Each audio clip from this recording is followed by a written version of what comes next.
Coming up on this week's show, has the Doctor Doom movie in the MCU been leaked? We'll take you through the week's big release, Minions: The Rise of Gru. And we'll do a preview of next week's big release, Thor: Love and Thunder.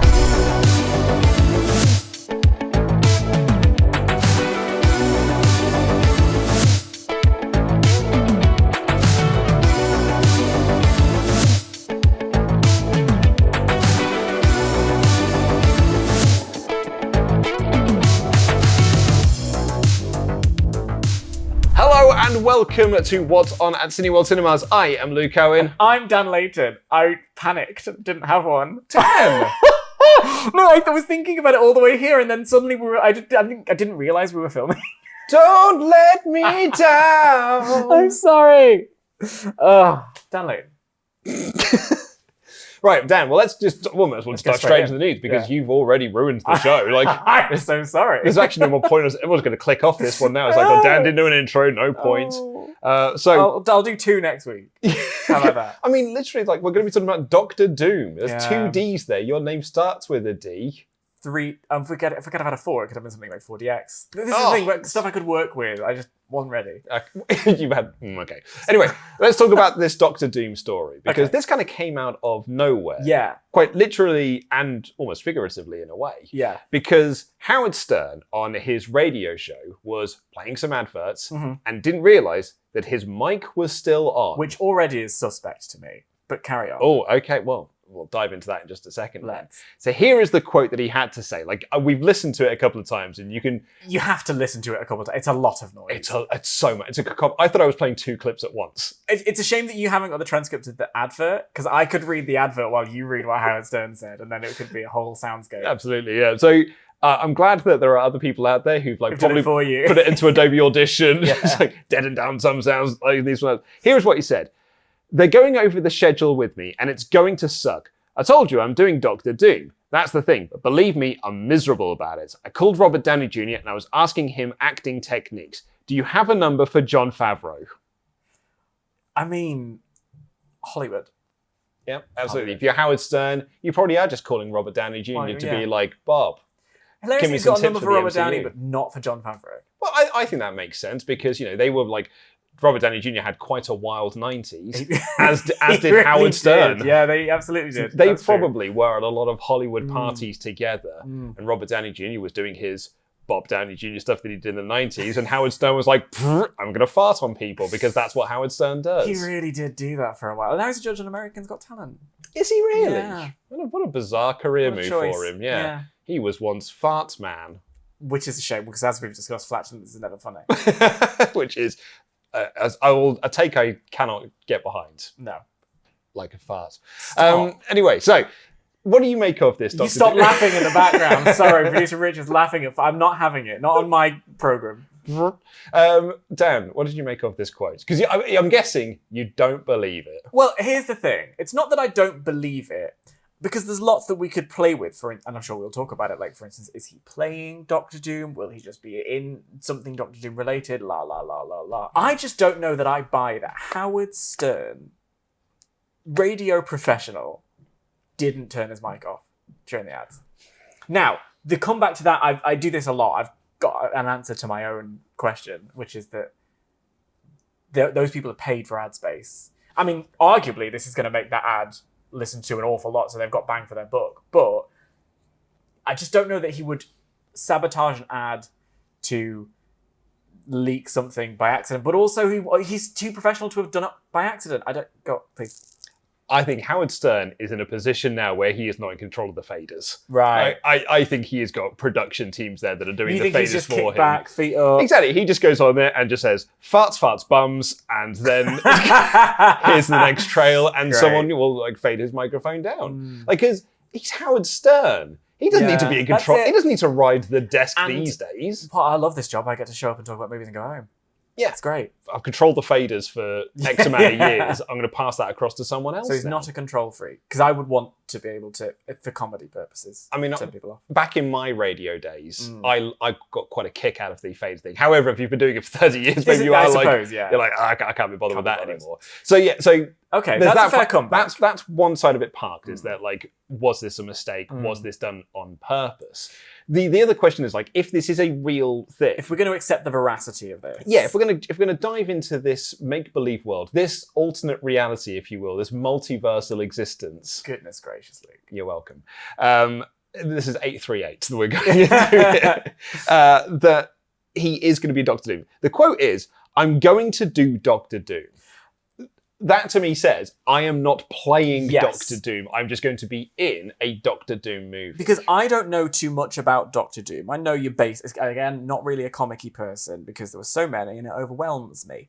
But I feel I've done a little bit of reading about Doctor Doom because I've heard the name many, many times. I just don't know that Howard Stern, especially if he's following that up with, I was asking him acting techniques, is quite the vibe that Feige would be going for. Yeah, I don't think Kevin Feige is being like, oh man, all of these actors at our disposal. Yeah. I could throw a dart at a list of names and they'll do the movie. Yeah.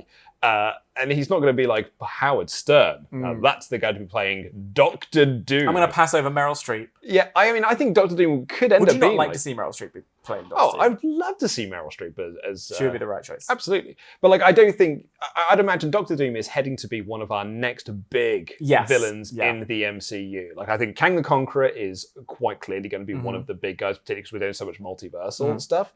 But I think with Fantastic Four, they're doing a Fantastic Four movie. Kevin Feige has said we are doing the Fantastic Four. That was at San Diego Comic-Con a couple of years ago. I think that Doctor Doom, now that they have him, has the ability to be like their next Thanos. Yes. Like, and if it's not Kang, then it's going to be Doctor Doom.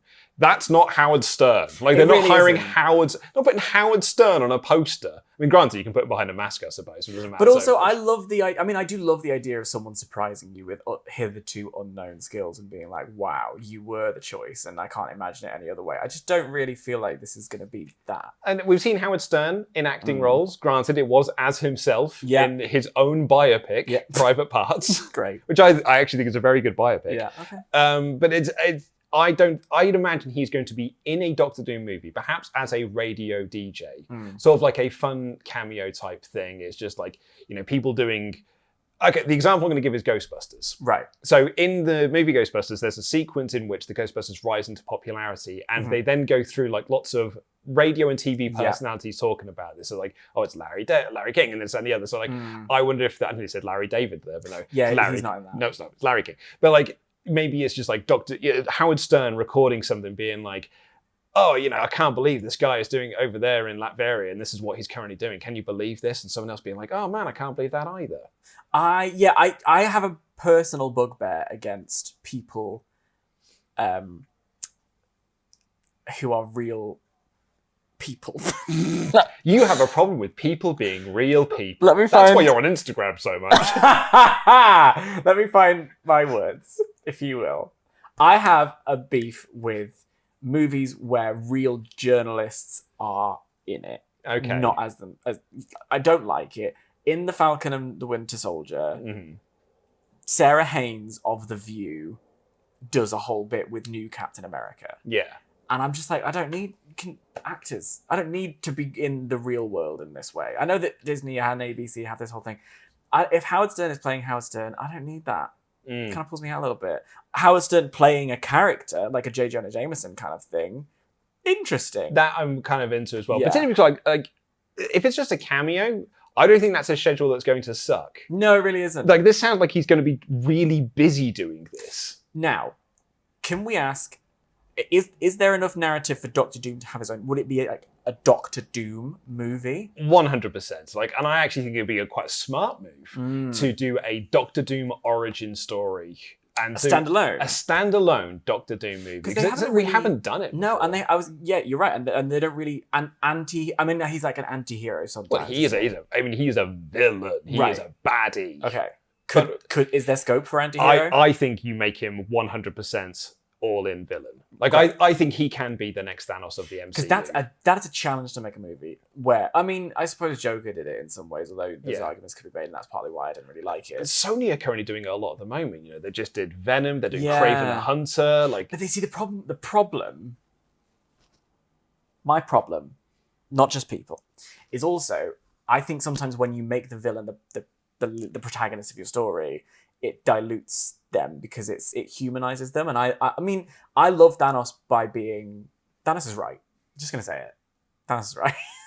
Oh wow, you're one of those. His methods are wrong, but his premise is correct, and that bears fruit in the 5 years later sequence. I was going to say it's provably true in Endgame, where they were like, there's less boats and things around now, so like whales are coming. Ecology is doing well. Yeah, we're all sad, but like he was right. Yeah, that was right. But like, if we get a whole movie where we see it from his perspective, do I find him as villainous? I don't know. And so that would be an interesting thing to, how are you going to keep him as villainous as possible? Yeah. And make me want to, do you know what I mean? I agree with you, yeah, but I think that's the thing we haven't had in the MCU yet is a villain origin movie. Right. We've just had villains drop in. Yeah. And I mean, I suppose you could make the argument that like WandaVision was a villain origin story for Doctor Strange. I have lots of things to say, and we're not ready yet to talk about There's not enough time to dive into that. That's a whole video into itself. So I guess you could make the argument for that. I don't know if I fully agree with it, but that's the only example I could really think of. But I like the idea of doing a Doctor Doom movie, just calling it Doom or something like that. And Probably not. And then setting it up, people will just think we're going into fight Hellspawn, which is a real shame if it wasn't an actual Doom movie. Yeah. But like, I before we do the Fantastic Four, I think there'll be something quite cool around that. Yeah, I see that. I mean, I trust Marvel. They'd get it right in their own way. I think it's a very challenging thing, and that idea does excite me a little bit. So, just probably not Howard Stern playing it. I don't think Howard Stern is Doom. No. This week's big release is Minions: The Rise of Gru, available in 4DX, Super Screen, VIP, 2D, and 3D. I like Minions. I'm a Minion apologist. I think they're excellent. I think that they're very funny. Not the fart gun, obviously, but I think I've spoken about this. They're a bit silent comedy. There's elements of that slapstick humor, which I love. So I'm quite fond of the old Minions. I also think like Mini Gru's very adorable. Yeah, Gru is weirdly like cute. Yeah. He's a lovable character. Yeah. It's a villain's origin story. Well, I mean, yes, exactly. In a way here, so I think that's quite cool. Andrews? I like the Minions as well. I think in the context of movies, they're very, very good. I recently rewatched Minions. I have a small child. Well, and it is hilariously funny. Yeah, I think it is really, really good. So I haven't seen it yet. I know some people went to go see it the weekend where the press screenings were on. Some friends of mine went to go see it, and they all said they very much enjoyed it. Yeah, I also remember when Despicable Me 3 came out, how cross I was that it wasn't called Despicable 3. It's another one of our numbers in the title. Yeah. Nightmares. Also out at the moment is Lightyear, available in IMAX, 4DX, Super Screen, VIP, and regular old 2D, as well as Black Phone, Jurassic World Dominion, and Top Gun Maverick. So what is your pick of the week? Can I tell you how I am still very much enamored of Top Gun Maverick? Please go. Still going all this time. I think there was something in the box office, I think this was stateside. It matched a brand new release the same week, and it's been out for over a month and a half now. It's like, it's doing numbers, and it's just so exciting. I find it so exciting, Luke. That is a true word of mouth type thing. That is people going into offices and being like, have you seen Top Gun Maverick yet? And then be like, what? If you're going to see it, you have to go and see it in the cinema. Yeah, and that's why it's been re-released in IMAX. Yeah, which is so rare, because normally you have your big releases on your big screens, big, everywhere, all the formats, and then over the course of its run, you'll find it in the smaller, because people still want to go and see it, but they're in the smaller screens. For it to have done that and then come back because the appetite has been there is just so exciting in a time when we were kind of nervous about what the cinema landscape was going to look like post-pandemic, what, movies in general are going to look like, because budgets are forcing people to do things CGI these days, and Tom Cruise is like, no thank you. That's me doing an impression of him. Very good. Yeah, Tom Cruise. That's make me a cocktail. Yeah, fine.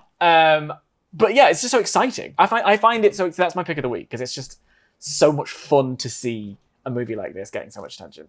I should be picking Minions because I've got a small child. Yeah. However, I've seen Black Phone, and it's really, really Did you like it? Oh, I loved it. Good. Absolutely loved it. It's getting a lot of praise. Oh, and deservedly so. Yeah. It's so good. Is it scary? Oh, it's proper scary. It's quite scary. It's so scary. Yeah. But yeah, that is 100%. 100p my pick of the week. 100p. Of course, you could hear our recommendation and be like, brilliant, I'll go see Black Phone this week and I'll go see Top Gun Maverick. But oh man, I really wish I could also see Jurassic World Dominion and Lightyear and actually Minions Rise of Gru. If only there was a way to see all of these incredible movies. And there is, and it's an unlimited card. Here's a brand new trailer for it. Goodness.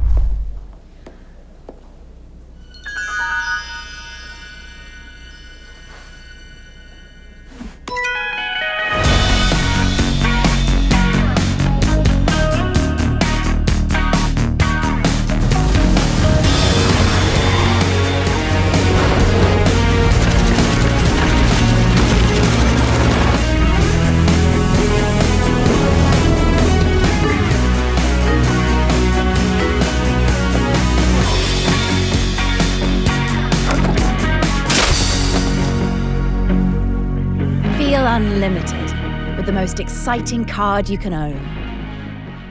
Dan, what are your 5 favourite things about the unlimited card? Cheap snacks. Uh-huh. Discounts on snacks and drinks. Seeing as many movies as I want. Love it. That old taste card, mate. That Oh, old taste card. beautiful. Mate, what are you going to do? Cheap pizza. Tell me about it. Yeah. Unlimited screenings. I love an unlimited screening. Absolutely, yeah. And it fits nicely in my wallet. Oh, it's so perfectly sized. Yeah. Oh, I adore it. Every time I get a new one, delightful.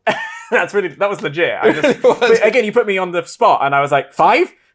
So yeah. Did I succeed? 100%, yeah. Do you know what I also like about it? Do you know what my favourite thing about it? Please. Such a reasonable price. Such a reasonable price. Yeah. More information about that in the video description down below. I mean, I'm going to be using my unlimited card next week Please. for the release Tell me. of Thor, Oh. Love, and Thunder. Thor 4 for its gore. Oh, I'm so excited for it. You and I are seeing it next week We together. We're going to be reviewing it here on What's On, and I cannot First screening wait. possible. Oh, I'm so excited to see yeah, that's this always a movie. good crowd as well. Yes. To go and see a movie Well, like we this. did that for Doctor We Strange. did, yeah. And And this is now, I hope you know it's precedent. Yeah, well, absolutely, yeah. Like, it was when I saw Spider-Man, Yeah. No Way Home, that was my favourite crowd. Like Yeah. that very first screening. Mm. Same thing with Doctor Strange. You get the whole like, whoa, Yeah. and all those sorts of things. I'm looking forward to that with Thor, Love and Thunder, particularly when Thor's bum comes out. Oh Everyone's my like, goodness gracious. it's just holding you back. Yeah. The screen will not still be standing. Do you know what is interesting about this one? 40X. Yeah. I feel like this movie is really interesting when we think about it in that context, because like with Spider-Man, there are obviously lots of rumors about who's going to make an appearance here and there. With Doctor Strange, we knew Similar. it was Multiverse Madness, the same kind of thing. This one is very much more about what is the narrative going to offer us for the characters of Thor and obviously Jane. I'm very, very, very excited. I love, there's a shot I've still only seen that first trailer. There's a shot in it where he looks like a pirate. And I love pirates and I love Thor. It's all go. Yeah.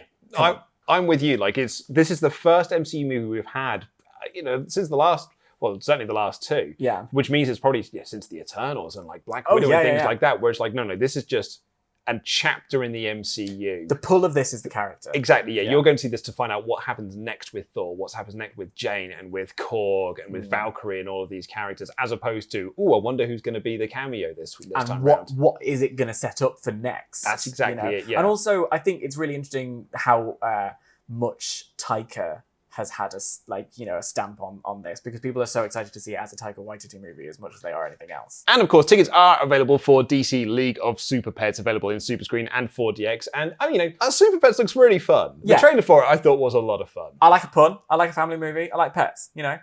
What's not to love? There you go. We've got an unlimited screening on July 19th for Where the Crawdads Sing, and there's Event Cinema, including Prima Facie, National Theatre on July 21st. And Westlife live at Wembley Stadium on August the 6th. Are you a Westlife fan? I have been known to fly without wings.